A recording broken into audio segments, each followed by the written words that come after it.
ଆସିଛି ସୁଯୋଗ ପ୍ରଭୁ ନାହାନ୍ତି ତ ତୁମ ପରେ କ୍ଷୁଧ ଖ୍ରୀଷ୍ଟଙ୍କୁ କର ହେ ତ୍ୱରିତେ ସାକ୍ଷାତ ଶେଷ ବିଚାରର ଦିନ ଯେ ନିକଟ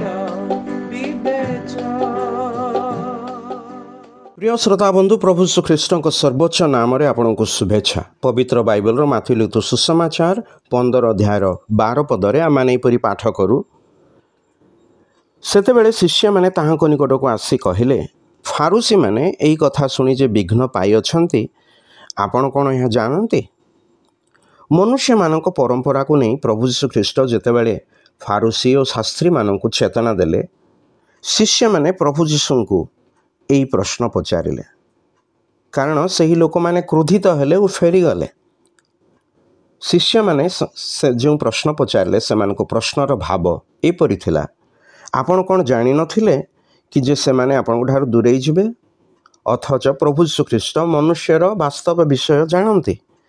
ଏହି ଧର୍ମର ଠିକାଦାରମାନେ ତ୍ରୁଟିପୂର୍ଣ୍ଣ ତଥା ବିରୋଧାଭାସରେ ପୂର୍ଣ୍ଣ ଥିଲେ, ଯଦ୍ୱାରା ସେମାନଙ୍କ ଆଧ୍ୟାତ୍ମିକ ଚକ୍ଷୁ ଧୂଳିଧୂସର ହୋଇଥିଲା।